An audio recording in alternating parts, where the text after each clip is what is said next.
Assalamualaikum, selamat datang kembali di Guru Gembul Channel. Apakah perempuan itu layak untuk menjadi pemimpin? Ya, tentu saja layak. Memangnya kenapa? Kan hal-hal yang terkait dengan kemanusiaan menyebutkan bahwa perempuan itu memang layak menjadi pemimpin sama seperti laki-laki. Kenapa juga dipisahkan? Dan kita juga mengetahui bahwa di dunia modern ada banyak sekali perempuan-perempuan yang sudah dilibatkan dalam karir, dalam pekerjaan-pekerjaan di luar rumah, dan banyak di antara mereka yang kemudian berhasil mencapai puncak karir, menjadi pemimpin, menjadi atasan di departemen, di organisasi, bahkan di negara. Dengan demikian bahwa kita mengetahui bahwa perempuan itu ternyata bisa saja menjadi seorang pemimpin.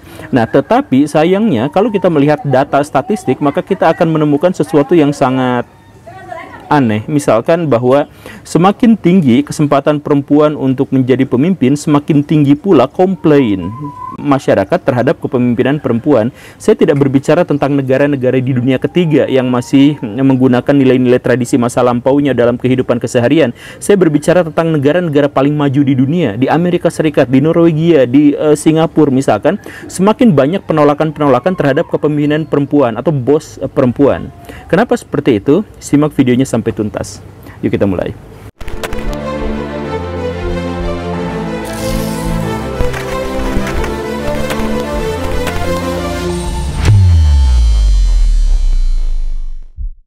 Dalam banyak penelitian, seperti hal yang dilakukan oleh Egli dan Johnson terkait dengan psikologi kepemimpinan laki-laki dan perempuan, mereka menemukan bahwa kedua gender ini memang memiliki pendekatan yang sangat berbeda dalam kepemimpinan. Perempuan biasanya lebih demokratis, lebih membuka suara. Kemudian ketika mereka memberikan tugas, memberikan pekerjaan kepada anak buahnya, mereka akan terlibat langsung di sana untuk memberikan pengayoman, mentoring, dan hal yang sebagainya. Berbeda dengan bos-bos laki-laki yang cenderung untuk otoriter, kemudian menyampaikan gagasan, ide, dan tujuan di awal, kemudian mengabaikan apa yang dilakukan oleh pegawainya, dan kemudian di akhir mereka melakukan evaluasi tentang baik buruk atau benar salah kinerja dari pegawai-pegawainya. Dari penelitian itu akan banyak sekali orang yang menduga bahwa dipimpin oleh bos perempuan itu lebih menyenangkan daripada bos laki-laki karena mereka lebih demokratis. Tetapi pada faktanya adalah sesuatu yang sangat berkebalikan. Misalkan, Asosiasi Manajemen di Amerika Serikat menyebutkan bahwa 95% pegawai perempuan itu tidak pernah mau dipimpin oleh bos perempuan.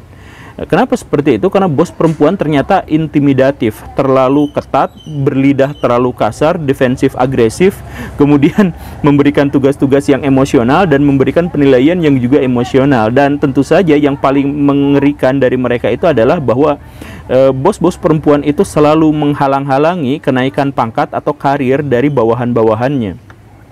Penelitian yang semacam ini pun ternyata diamini oleh penelitian-penelitian yang lain seperti yang dilakukan di Kanada atau di Jerman yang menyebutkan bahwa jika seorang perempuan, pegawai perempuan itu dipimpin oleh bos perempuan yang lain, maka mereka tingkat stresnya jauh lebih tinggi, insomnia, depresi, dan tentu saja mudah sekali untuk keluar dari pekerjaan itu. Kita mengetahui secara statistik bahwa kalau sebuah perusahaan itu bosnya adalah perempuan, maka mereka memiliki pengeluaran yang lebih besar dalam bidang rekrutmen, karena lebih banyak orang yang mengundurkan diri dan kemudian mereka harus mengeluarkan biaya untuk merekrut lagi.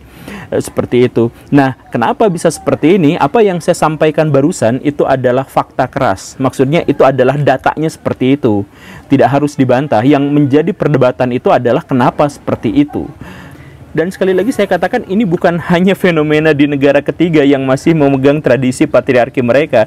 Ini terkait dengan kondisi-kondisi atau fenomena-fenomena yang ada di seluruh dunia termasuk di negara-negara paling maju sekalipun. Bahkan tingkat ketidakpuasan dan komplain di negara-negara yang maju itu lebih besar daripada negara-negara di Asia atau negara-negara yang ada di belahan dunia ketiga. Nah, kenapa seperti itu? Ada dua alasan yang menjadi perdebatan. Alasan yang pertama itu adalah bahwa perempuan sebenarnya tidak benar-benar buruk dalam memimpin, hanya saja masyarakat memberikan penilaian dan standar yang berbeda terhadap perempuan. Institute Labor of Economics misalkan menjelaskan bahwa kenapa banyak sekali pegawai-pegawai yang tidak suka dengan bos perempuan, karena mereka memberikan standar kepada bos perempuan itu berbeda dengan laki-laki. Kalau misalkan si laki-laki itu memberikan kritik, bawahan-bawahannya itu akan mentolerir itu. Tetapi ketika bos yang dimaksud itu adalah bos perempuan, maka mereka akan melakukan hujatan balik. Kenapa seperti itu? Karena masyarakat dunia itu sudah terbiasa dengan kepemimpinan laki-laki, dan mereka sudah mengerti tentang watak dan karakteristik laki-laki yang cenderung agresi dan otoriter. Sehingga ketika mereka mendapatkan bos laki-laki dan bos laki-laki itu jahat misalkan, maka mereka cenderung untuk mengabaikan itu atau mentolerir itu karena sejak awal mereka sudah mempersiapkan diri bahwa mereka harus berhadapan dengan bos yang karakternya seperti itu. Tetapi kalau misalkan bosnya si perempuan, maka masyarakat kita itu akan menganggap bahwa bos perempuan itu ya harus seperti perempuan, berperan lemah lembut, baik, kereta lewat, kemudian memberikan pengayoman dan sebagainya. Sehingga ketika si perempuan itu tidak melakukan standar-standar yang dipahami oleh masyarakat, maka dia akan dicap buruk. Sehingga Institut Labor Economic itu memberikan sebuah kesimpulan bahwa sebenarnya bukan terkait dengan kinerja laki-laki dan perempuan atau apakah perempuan itu terlalu defensif, agresif dan sebagainya, tetapi karena ekspektasi masyarakat terhadap laki-laki dan perempuan itu sangat berbeda. Itu alasan pertama di pendapat pertama. Alasan keduanya adalah bahwa perempuan itu kan cenderung demokratis dalam kepemimpinan, sehingga ketika mereka memberikan tugas atau job kepada bawahannya, mereka itu akan melakukan mentoring dan monitoring langsung kepada staf-stafnya itu. Dan orang-orang yang terbiasa untuk bekerja dengan laki-laki akan menganggap bahwa monitoring itu adalah sebuah intervensi. Jadi saya kerja, kalau di laki-laki kerjanya dibiarin aja, tunggu aja hasilnya kayak gimana. Sedangkan perempuan dia akan datang, coba lihat kayak gimana bentuknya. Kan seperti itu. Kepemimpinan perempuan itu seperti itu. Nah, ini dianggap sebagai intervensi. Jadi rempong amat sih ini bos. Ya gimana gua aja nanti tahu beresnya aja. Kan pegawai-pegawai itu banyak yang berpikir seperti itu. Karena apa? Karena terbiasa dengan kepemimpinan laki-laki.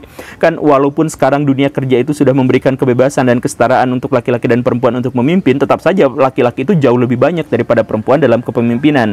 Dan itu membuat semacam alur dalam masyarakat kita bahwa bekerja itu memang harus sesuai dengan alur-alur yang ditetapkan oleh para laki-laki. Kan seperti itu saja. Itu alasan yang kedua. Kemudian alasan yang ketiga adalah bahwa sekarang itu adalah sebuah masa transisi. Masa transisi itu adalah satu sisi perempuan dipersilahkan untuk menjadi pemimpin, tetapi di sisi lain tradisi dan masyarakat kita masih menempatkan laki-laki sebagai pemimpin. Dengan demikian, ketika ada seorang perempuan yang mencoba untuk masuk menjadi kepemimpinan, maka dia menjadi agak inferior, dia menjadi agak kebingungan, dan dia harus menyesuaikan diri dengan jiwa-jiwa kepemimpinan yang standarnya sudah dibenamkan pada jiwa laki-laki. Karena itu, si perempuan itu akan menjadi kebingungan dan linglung ketika dia menjadi pemimpin. Dia akan menjadi sok-sokan memimpin, dia akan menjadi sok-sokan otoriter dan sebagainya. Dan karena dia tetap perempuan dengan gaya perempuan, maka ini akan berbenturan dan akhirnya mewujudkan sebuah kinerja kepemimpinan yang sangat buruk. Begitu. Itu adalah argumentasi yang pertama. Itu adalah 3 argumentasi yang menjelaskan bahwa kepemimpinan perempuan itu sebenarnya baik-baik saja. Tetapi data yang menyebutkan bahwa banyak sekali orang-orang yang tidak suka dengan kepemimpinan perempuan itu gara-gara tradisi, bias gender, dan hal-hal yang saya sebutkan barusan. Begitu. Tapi kemudian dibantah dengan penjelasan yang kedua, yaitu bahwa pada dasarnya memang kepemimpinan perempuan itu buruk. Gimana? Jadi ceritanya gini Baraya. Secara evolusi, laki-laki dan perempuan itu memang sangat berbeda. Dan karena itu gaya kepemimpinan mereka juga berbeda. Dan gaya bagaimana cara mereka bersosialisasi juga sangat berbeda. Misalkan kita mengetahui bahwa laki-laki itu cenderung tidak memiliki sahabat, tetapi memiliki banyak teman. Kalau Baraya misalkan ada di kelas, laki-laki itu cenderung bisa bergaul dengan siapapun, dimanapun. Sedangkan perempuan itu skupnya terbatas. Mereka bikin geng, 4 orang, 5 orang. Di depan, di belakang itu bikin geng-gengan gitu ya. Kemudian mereka hanya bersahabat aja ke sana ke sini, ke kantin, ke sana ya hanya berempat itu saja. Begitu. Nah, kenapa seperti itu? Karena ini terkait dengan evolusi di alam liar. Kalau kita misalkan berhubung-hubungkan dengan reproduksi, maka ceritanya seperti ini. Si laki-laki itu memiliki kecenderungan untuk mempertahankan spesies dengan cara membuahi sebanyak mungkin rahim yang dia temukan. Karena itu, maka ketika dia menghadapi pegawai-pegawai perempuan, mereka akan menjadi lebih lembut, lebih lunak, dan memberikan kebebasan yang lebih kepada si perempuan itu, dan berusaha sebisa mungkin agar si perempuan pegawai-pegawai yang ada di bawahnya itu merasa nyaman kepada pekerjaannya. Dan kita mengetahui bahwa secara naluriah laki-laki itu memang selalu berusaha untuk melindungi atau memberikan kenyamanan kepada para perempuannya, karena naluri yang tadi itu. Sedangkan terhadap para pekerja laki-laki, maka si laki-laki itu akan berpikir bahwa mereka itu adalah aset dan sumber daya untuk mempertahankan diri dan untuk melawan kompetitor-kompetitor asing. Jadi laki-laki itu sejak zaman dulu itu terbiasa untuk berperang, berkonflik, dan bagaimana caranya agar mereka menang dalam konflik dan peperangan itu, mereka akan membuat sebuah kelompok besar, dan kelompok besar itu harus diayomi dan dididik sedemikian rupa agar mereka bisa bersaing dan melawan kelompok yang lain itu. Jadi ketika bos laki-laki misalkan ada di perusahaan yang namanya Samsung, kemudian ada kompetitor yang namanya Oppo, maka mereka akan benar-benar kompak menciptakan sebuah sinergi yang kuat, bagaimana caranya agar bersinergi dan kemudian bisa mengalahkan Oppo itu. Bos laki-laki itu sangat berbeda bagaimana cara memperlakukan bawahan perempuan dan bawahan laki-laki, tetapi perbedaan itu membuat suasana kerja di lingkungan itu menjadi lebih klop dan lebih pas. Dan ini berbeda dengan perempuan yang secara evolusi bergerak ke arah yang berbeda. Maksudnya begini, perempuan itu terbiasa untuk bersaing untuk mendapatkan jantan, sama seperti jantan berusaha untuk bersaing untuk mendapatkan betina, kan seperti itu. Nah, tetapi karena perempuan-perempuan itu yang memiliki rahim, maka dia tidak mau memiliki banyak pejantan. Dia hanya mau untuk menarik perhatian dari satu pejantan yang paling eksklusif, paling kuat, paling hebat, seperti itu. Maka sebagian besar kehidupan perempuan itu memang diarahkan untuk menarik pejantan. Jadi misalkan tradisi dandan pada perempuan gitu, kemudian pakaian yang elok-elok, yang macam-macam dan sebagainya, itu terkait dengan kompetisi mereka untuk mendapatkan pejantan yang paling tangguh. Kalau misalkan Baraya ngobrol di antara geng-geng perempuan, itu kebanyakan yang diperbincangkan itu adalah terkait dengan laki-laki. Ini laki-laki yang ganteng, ini laki-laki yang bagaimana, yang seperti itu kan. Nah, kenapa seperti itu? Karena mereka sesungguhnya bersaing untuk mendapatkan pejantan terbaik. Seperti itu.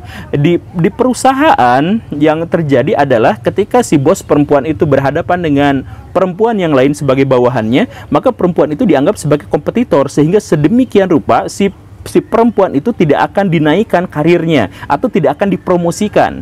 Seperti itu. Jadi ini terkait dengan evolusi. Makanya di berbagai penelitian itu disebutkan bahwa perempuanlah yang paling banyak komplain terhadap kepemimpinan perempuan karena mereka diintimidasi, dicuekin, dikata-katain kasar dan sebagainya, karena si perempuan itu menjadi kompetitor yang secara naluriah tidak bisa ditentang oleh bos perempuan yang tadi itu. Jadi maksudnya saya nggak mengarahkan Baraya kepada salah satu pendapat, tapi berbagai penelitian ini silakan Baraya kait-kaitkan dengan pengalaman pribadi. Mana yang lebih relevan? Apakah pernyataan pertama bahwa perempuan itu sesungguhnya layak untuk menjadi pemimpin, cuman dia harus dilabeli standar-standar kepemimpinan laki-laki yang sangat berbeda dengannya? Atau Baraya memilih pendapat yang kedua bahwa secara naluriah perempuan memang lebih menyebalkan ketika memimpin karena dia emosional dan cenderung untuk memaki-maki atau mengintimidasi bawahan-bawahannya, khususnya bawahan perempuan? Sebenarnya ada pendapat yang moderat yang ada di antara keduanya, kedua kutub yang tadi itu, yaitu pernyataan bahwa laki-laki dan perempuan itu memang berbeda dalam gaya kepemimpinan sehingga tergantung perusahaan mana yang mereka pimpin. Kalau perusahaan itu terkait dengan perusahaan-perusahaan yang sedang naik daun, yang sedang bersaing ketat dengan pihak yang lain, atau perusahaan itu terkait dengan dunia kemiliteran, atau ya yang semacam itu yang sangat keras, maka biasanya pemimpin laki-laki itu lebih disukai daripada pemimpin perempuan karena laki-laki itu punya testosteron yang kuat, yang minimal banget. Bahkan laki-laki yang paling bencong sekalipun itu kan memiliki 10 kali lipat lebih banyak testosteron daripada perempuan. Nah, ini membuat mereka menjadi agresi, menjadi lebih kuat, menjadi lebih berinisiatif untuk mengambil keputusan secara pasti. Tetapi, kalau misalkan perusahaan-perusahaan itu adalah perusahaan yang santuy, yang damai, yang enak, yang nyaman, yang tidak mendapatkan beban ini itu dan sebagainya, maka kepemimpinan perempuan itu lebih baik. Karena mereka lebih demokratis, lebih mengayomi, lebih memberikan kepada bawahan-bawahannya itu pujian, kemudian interaksi yang lebih dekat, akrab, dan lain sebagainya. Seperti itu. Ini juga yang bisa menjelaskan tentang kondisi Amerika Serikat dan negara-negara Eropa misalkan. Kalau negara itu adalah negara yang sudah damai, sudah tentram, maka biasanya mereka tidak keberatan untuk memilih presiden atau pemimpin negara perempuan. Selandia Baru misalkan kan sudah santuy. Jadi perempuan atau laki-laki yang dipilih sebagai pemimpin nggak pernah jadi masalah. Jerman gitu ya. Tapi kalau negara itu bahkan paling maju sekalipun seperti Amerika Serikat lebih akan memilih Donald Trump yang kontroversial daripada Hillary Clinton yang perempuan. Karena apa? Karena Amerika Serikat itu adalah negara yang terus-terusan dilanda konflik atau memicu konflik. Nah, karena seperti itu, maka presiden laki-laki selalu cocok atau lebih pas untuk Amerika Serikat. Seperti itu. pendapat saya pribadi sih, saya pikir bahwa perempuan dan laki-laki itu ya secara esensial bisa-bisa saja menjadi pemimpin, karena kepemimpinan itu tidak terkait dengan gender, tetapi terkait dengan kemampuan, keahlian, karakteristik, dan keberanian dia dalam melakukan sesuatu, khususnya dalam mengambil keputusan. Cuman kalau misalkan sekarang banyak sekali masyarakat yang masih menilai bahwa perempuan itu tidak layak menjadi pemimpin, ada masalah besar bahwa perempuan pun banyak yang mencoba untuk mempertahankan stigma ini. Jadi misalkan ketika dunia modern sekarang digembar-gemborkan dengan dunia internet, si perempuan itu membuka diri untuk menjadi objek dari fantasi seksual laki-laki. Ketika mereka misalkan kepepet, nggak punya duit, maka yang mereka lakukan adalah buka OnlyFans, kemudian mereka di dalamnya buka baju, dan kemudian mereka dibayar dari situ. Ini maksudnya apa? Ini maksudnya membuat stigma bahwa perempuan itu adalah objek seksual itu lestari. Itu membuat si laki-laki tetap males banget dipimpin oleh perempuan. Karena apa? Karena mereka mengagumi perempuan hanya sebagai objek seksual, bahwa mereka itu buka baju, kemudian kelihatan, dan wow, dan mereka membayangkan bisa melakukan hubungan seksual ini itu dan sebagainya, dan tidak ada satupun pikiran dari laki-laki itu yang akan mengira bahwa orang yang seperti ini dengan jenis kelamin yang seperti ini ternyata bisa menjadi seorang pemimpin yang justru menjadi subjek dari keputusan-keputusan besar. Seperti itu ya, semoga saja direnungkan. Tetapi saya juga mau ngomong sama laki-laki bahwa ketika si laki-laki itu mengatakan bahwa perempuan itu emosional gitu, yang semacam itu, saya pikir si laki-laki itu juga emosional dalam hal itu, sehingga dia juga sama-sama tidak layak untuk memimpin. Begitu ya, terima kasih karena sudah menyimak. Saya Guru Gembul, Assalamualaikum warahmatullahi wabarakatuh.